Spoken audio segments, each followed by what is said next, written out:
And welcome to the Filmstein Podcast, a podcast where we are challenged with trying to articulate the love for art and storytelling. Today I am joined with my egg, Lucy. Hello, everyone. Thank you, everybody, for being here today. I'm glad everybody could join us because today we will be talking about John Crowley's 2024 release, We Live in Time. I was very much looking forward to watching this film because of Andrew Garfield and Florence Pugh, and I'm happy to report back that I liked a lot about this film. It's a little frustrating and needlessly confusing. Is confusing the right word? It definitely reminded me of Dunkirk, but to a better end. I probably would have changed the whole angle of this film in that it would be Tobias, Andrew Garfield's character, talking to Els about her mom. Maybe establishing that, because we do get that suggestion maybe by the end to some degree, but also we are along the journey of asking the question and negotiating what life is like when you're told you have a really bad illness and only a very limited amount of time to live, and the days you do live may be very painful. Because it kind of reminded me of someone, for some reason, trying to make a film out of their dreams and make some sense of it. Like sleeping dreams or goals in life? Sleeping dreams. Okay. Because there is obviously by design, incoherency to this film that is more distracting than additive. But at the same time, I get that it is just the process of remembering someone at really any point in your life or in their life. They don't really need to be dying, but you remember loved ones, for example, at complete random, especially in retrospect. There's maybe core memories that you can identify. Oh, okay, I remember my child being born, or I remember when we first met, when she hit me with her car. But then obviously the random things that have no rhyme or reason to be remembered, but they're for some reason just high or low points in your relationship with that person. I love the emphasis of this film being first and foremost negotiating in your head with that kind of news, some kind of cancerous news, and how it changes everything and how you kind of look at the world. We Live in Time is very performative driven. It kind of reminds me of the Anthony Hopkins film The Father in that way. But a lot of it's very cool. I was very surprised to see back to back someone get hit by a car and find their soulmate, like we just saw in Minecraft. I thought the same thing too. That's weird. Weirdly specific. Maybe that is not that specific and it happens in film. I don't know. The performatives and writing and direction are, in general, excellent, out of this world, but there is a incoherency that I think gets in the way of this film being very special. It almost makes me say that a different medium would serve this story. But I'm very curious how you feel about We Live in Time. What do you think? I was very excited for this film too. Maybe I was too excited. Maybe my expectations were too high. That I found this movie decent. Okay. There was something here that just made me not love the film like I thought I would. You make some excellent points, and maybe talking to you today will help me really define what I didn't like about the movie. Because honestly, I can't pinpoint my issues. We get these snippets of their lives, of their love, but I didn't connect with the characters. I didn't cry, surprisingly, because this movie begs for you to have some kind of emotional response to it, and it did not get one out of me. I don't know what I was watching. Just a love story? Just people's lives? I don't know. I'm torn on the performances, and maybe it's not a performance issue, maybe it's more of a writing issue or a character issue. I thought both of them, Florence Pugh and Andrew Garfield, did an amazing job. they were really reactive to each other and responsive to each other. They were really touchy-feely. I really enjoyed that.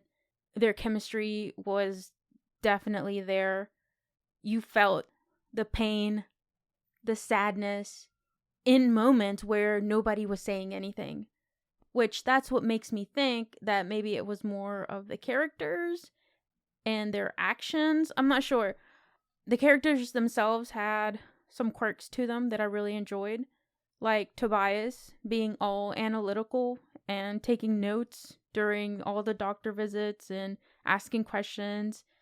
And even having this sort of analytical vocabulary.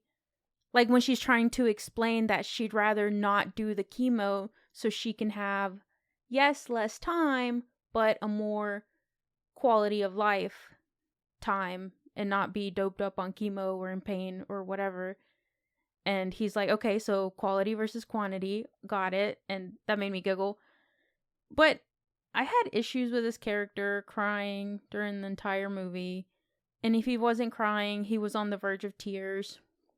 And in theory, yeah, I get it. The love of your life is dying.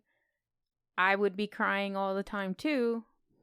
But it sort of made me think if I was supposed to read into this a little bit more and take his divorce into account during his emotional state. Because although he's pretty analytical, he's still a very sensitive person, and we don't address any of the consequences to his divorce. So maybe that's why he was pretty sad and weepy. I don't know. The movie wasn't sappy. It didn't claim to be sappy, but I didn't feel like my characters were madly in love. Although story-wise, I think they're supposed to be. They didn't like the same things. They didn't even want the same things out of life. So was it just that it was infatuation and they were lovers? They didn't feel like best friends. There was not a lot of passion, maybe just tenderness, and I didn't really know what to make of that.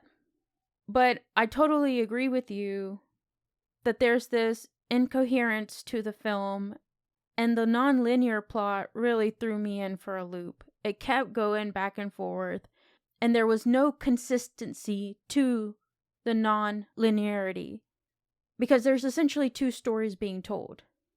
The story where she already has the 3-year-old kid and has cancer, or I guess got cancer again, and then the story of everything else. How they met, when she gave birth, meeting their families. And it was that side of the story that wasn't told consecutively. And I almost wish it had, because I really felt lost. It jumped around a little too much. And it's not until an hour into the movie that we finally decide to shave her head. And that's when I kind of knew where we were at this moment in time. But it really jumped around too much for my liking. We jumped around to when she was pregnant. Like immediately. And then in the next jump, in the next flashback, I don't know what you like to call it, he's at his parents' house. And then there's this divorce paper he's reading, and I'm confused. Did they get divorced? Was she pregnant and they got divorced? And then he gets run over, wakes up, right? We see her, and I was like, wait, is this her twin? Like, what is going on? And of course, using my 2 brain cells, I put it together, but I felt like I had to spend a little too much time thinking of those things. Something like The Notebook or even Forrest Gump. We have the older versions of them telling the story, but that story is told linearly. And it makes it so much easier to follow. I don't know if narration would have helped that, but it was really disruptive to the flow of the story. Which brings me to this uneven pacing of the film. There were scenes where we spent too much time, and then scenes that were way too fast. And some of those scenes that were slowed down a bit didn't feel like they were important enough to slow down, like the scenes that were sped up. I did like one of the messages of the film a lot. As someone who's constantly thinking of the future and the what's next and what to do for my future, I don't think about the now, the present, as often as I should. So that scene where Andrew Garfield's character, Tobias, comes back to tell her, basically, I'm sorry for bombarding you about future things that don't even matter right now. What matters right now is you, and I want to spend my time getting to know you. Or when the dad tells the story of him meeting his mom, and what really matters the most is the time you have now with the people you love. I just wish that would have landed a little bit better, because I was really waiting for something to hit me. I was waiting for some of the rawness to hit me, because we had a lot of moments of rawness, like the birthing scene, like the scene when the dad is shaving his neck before his date post-divorce. But we don't really go anywhere with that. I don't understand the reason she lied to him and prioritized the competition. I wish we could have focused more on Tobias. I wanted more impact from his divorce and maybe more of a focus on the relationship with his dad. And I don't really know what I wanted from Florence Pugh's character, Almut. I like this version of her that didn't want to conform to social norms. She has this passion, or at least I'm told she has this passion for a lot of things, but what does that have to do with the story that's presented to me?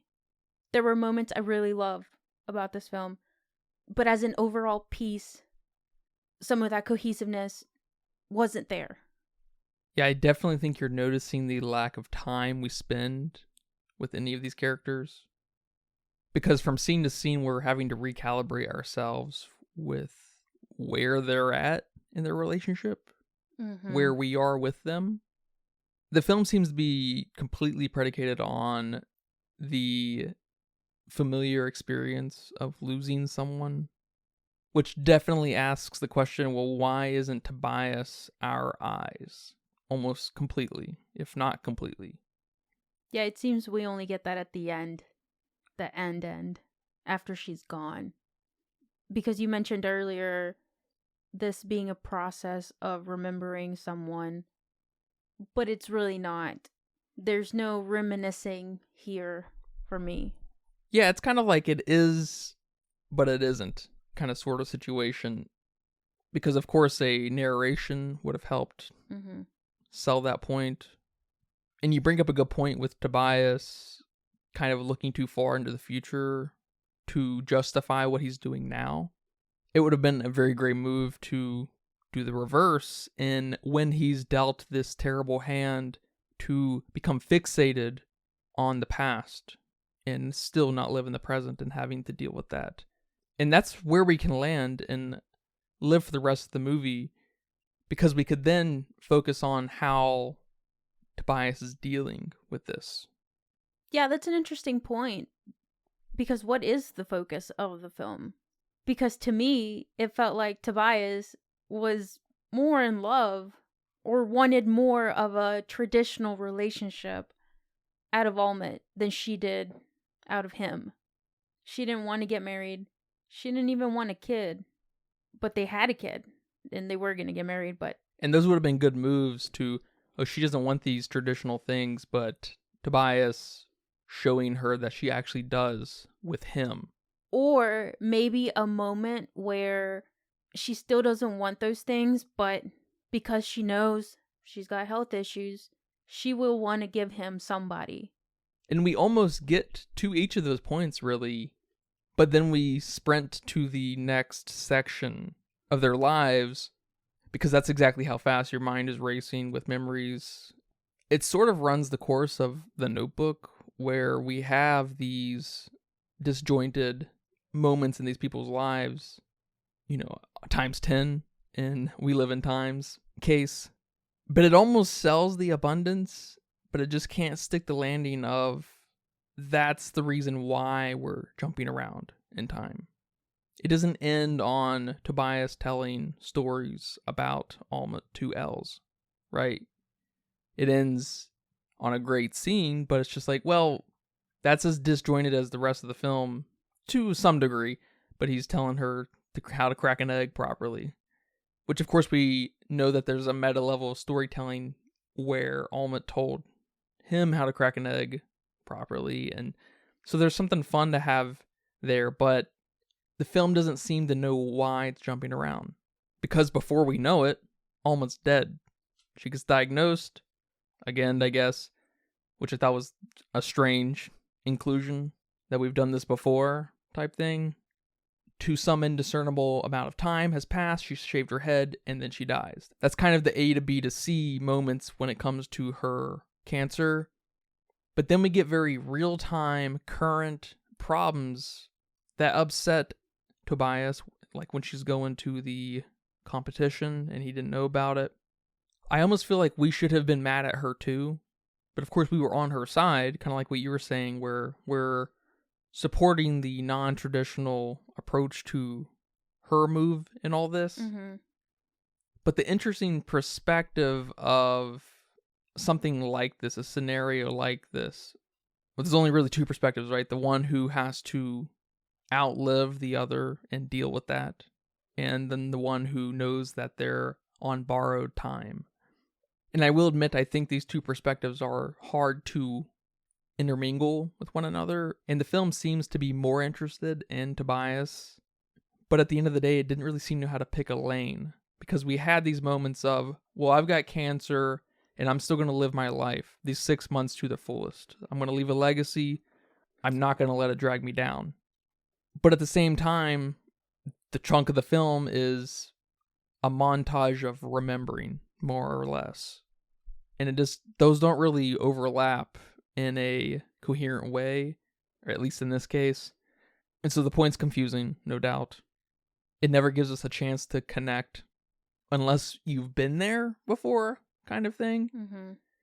Because it's obviously manipulation at its finest. Falling in love after getting hit by a car, that's pretty dramatic. Having your first kid, dramatic. Having a kid in a gas station, doggy style, dramatic. Being told that one of them doesn't want kids and the other one wants kids and dealing with that, it's dramatic. It all seems so predicated on having been there before. Minus maybe getting hit by a car and falling in love. But there's something fun in that. Maybe that's how it felt for Tobias on some level. A love at first sight kind of thing. But we would have obviously had to play some of this up. We would have had to choose that's how we wanted to tell the story. Exactly. And so things like him being divorced, the tender moments with him and his dad, they seem to stick out because we don't have those moments with Almut and Tobias defining why they're best friends at the end of the day. How he convinced her that maybe she wants a kid, but just with Tobias. You know, that's an important point. Yeah, and there's moments where they have this tenderness. But they're just cutesy moments of them snuggling. Yeah, exactly. They're just these moments where they get sprinkled in to show us that these two are a couple. Like when they're in the bathtub and she's pregnant, they get in there, they start eating some cookies. Or when they're throwing food in each other's mouth. Those are just cutesy moments. Because there's nothing more tender and sort of bittersweet. I don't know the correct word I'm trying to use here, but having your dad help you get ready as an adultier adult. You're not in your 20s anymore. I think they're in their 30s post-divorce. So I think that kind of indicates that you're a little bit older in life. And having a parent take care of you. But not really saying it, just kind of showing it that way was really heartbreaking almost. Maybe one of the most tender scenes that had some depth to it with Tobias and Almut was when they were shaving her head. And even that didn't land with me because her whole cancer dying thing didn't land with me. Yeah, it'd only been around for like 2 scenes at that point, right? We'd been in flashback mode for the rest of the movie. I mean, I get it's sad, but what is it like maybe day to day, week to week, whatever, dealing with that? Right. And we get this scene after that, after she shaves her head. I don't know how much further with all this jumping back and forth, but the scene where she's getting her chemo, she's sitting in the chair and there's this lady in front of her that falls asleep, and when she falls asleep, her head tilts and her wig falls off. That's maybe a moment that I wanted to see before she makes that decision to shave her head off, to show that I don't want to be like that with my wig falling off when I'm having these chemotherapies. She's already been there, right? She knows about this. Yeah, and I guess I'm saying it more on her character not conforming. She's not going to have a wig to please everybody to make her look normal. She's going to shave her head and show the world what's going on or who she is or whatever. So just these placements of these flashbacks or retellings of their lives, reminiscence, I don't know, is off. They're weird. Yeah, it almost makes me wish we would have spent some amount of time seeing them live with each other, seeing her prepare the egg thing in the morning, and just a morning with these two and how in love they are with each other and how much they love Elle. And it's just real dry and slow. And then we go to the hospital and get terrible news. And then we start to introduce the montage, slow montage, very lengthy sections. Maybe shorten them to begin with. But also maybe strip some of the dialogue and make them very interpretable. Like a memory of a memory of a memory type things, where things start to bleed together. Make them kind of ethereal. Make them clear enough to never confuse us and never spend long enough on them to kind of divert the messaging. And then always returning back to a very clear scene that is on the same day, in the same week, that continues to move the cancer story along. Do we even get Almut and Tobias's dad talking at one point? I don't think so. You know, there's just a missed level of tenderness. That's probably the best way to say it. All over this movie. It's just like, we're going to give you just enough if you've been here before that it's going to kill you, but not enough for any kind of a coherent story.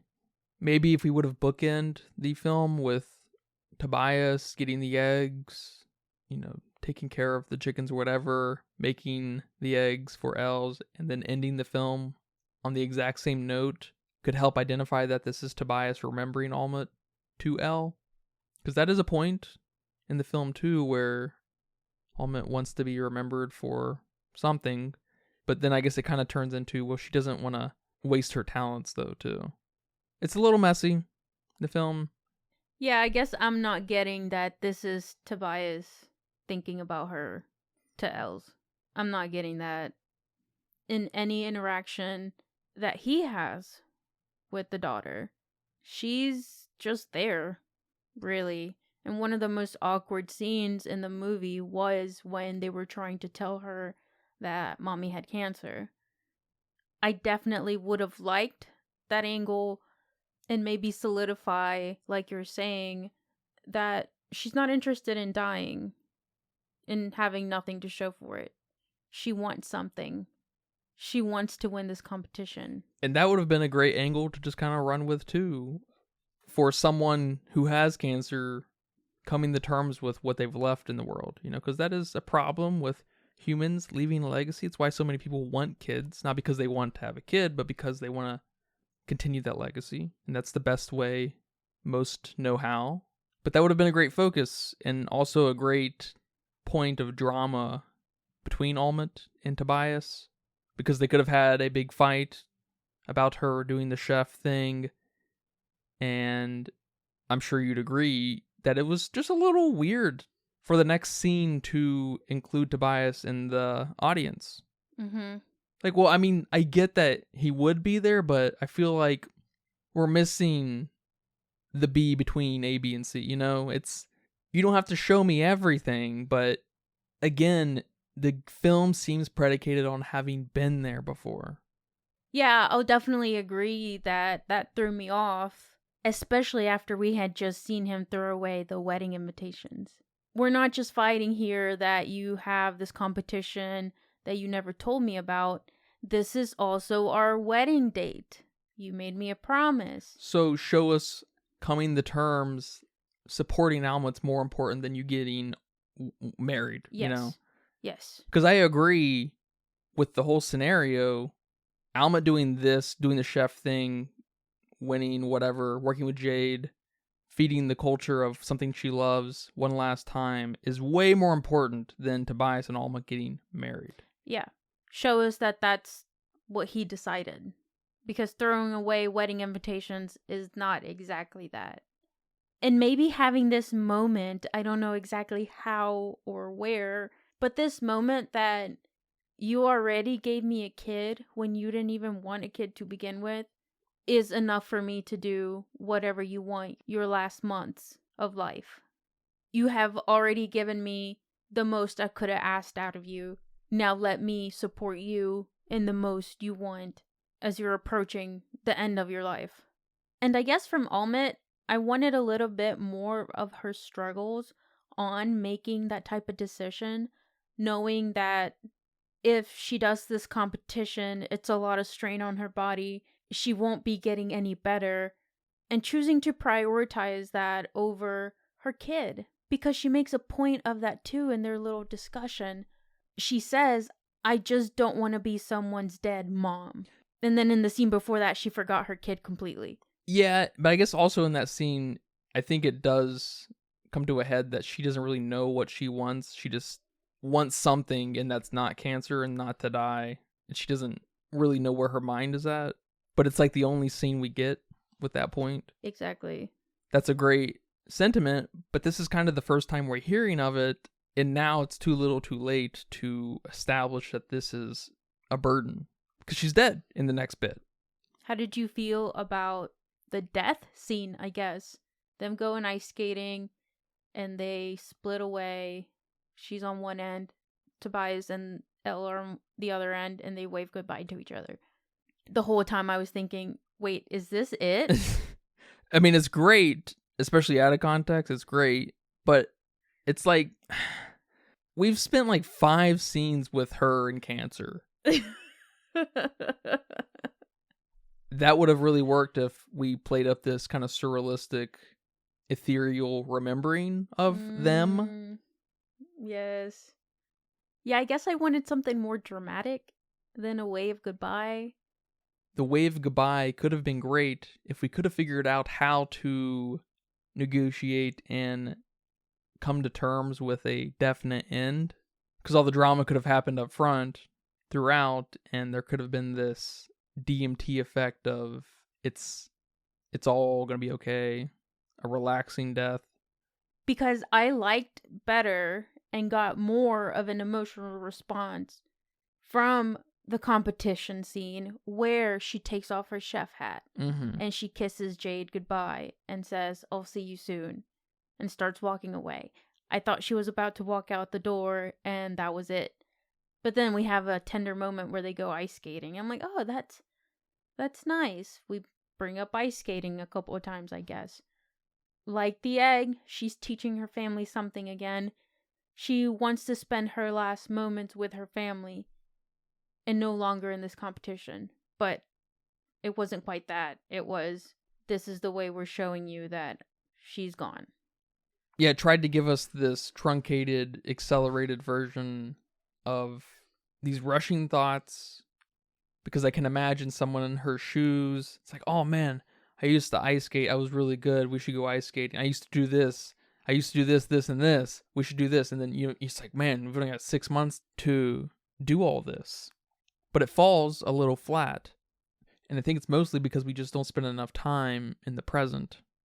And like I was kind of saying, we could still live in the present through the memories if the memories were depicted more as memories and not flashbacks. You know what I mean? Mm-hmm. Something was to be gained out of the memory other than texture of, who these people were. But it seems like we kind of lose the plot and don't have an awful lot to say by the end. Is that part of the point, that death is going to happen regardless, and there really is no point to the death? I don't think so. I don't think this film goes there. And if it does, then I missed it. All right, man. Well, thank you for watching We Live in Time with me and talking about it here today. You're welcome. Do you have a budget guess? I'm going with 15 mil, A24 film, hour 48 minutes. Nothing too crazy happens. No crazy CG. I wouldn't be surprised if it's lower. Well, it says here that it was 10 to 20 million. So Oh. you're right in the pocket. And it went on to make 57.2 million. Okay. So it definitely did all right. Good. And over on Letterboxd with 814,000 people. That's a lot of folks. They weighed in at 3.7. 3.7? It's all the performance and the aesthetic. It looked The good. vibe is very Mhm. excellent. Yes. The performances are great. A lot of the writing's great. The chemistry, obviously. Yeah, I'm giving it a 3. I was leaning 2.5, but there were some really excellent things here that I really enjoyed. I love the entire birthing scene.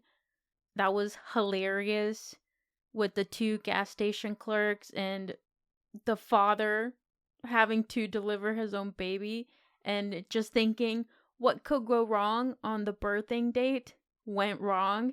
We had some fun with that. I love the dad moments. I really did. Their performance was great. I just wish I would have gotten to know the characters more. But the plot really did distract me. Yeah, it literally just gets in the way of itself. Yeah, I spent too much time thinking about where I was in this next scene than I cared for it. I mean, I missed probably some dialogue and some moments thinking, oh, okay, this is before she was pregnant, but after they had met. And I think I missed a lot of the traditional romance to a film like this. I got a little bit from Tobias, but not much from Almut. And there was not a lot of emotional, gut-punching responses that I would have liked in a film like this. I don't know if I would recommend this movie. If I had someone tell me to recommend a romance movie, this wouldn't be up there. It's a solid, I don't know, 2.5. I like all the pieces. I just don't like how really any of them come together. Yeah.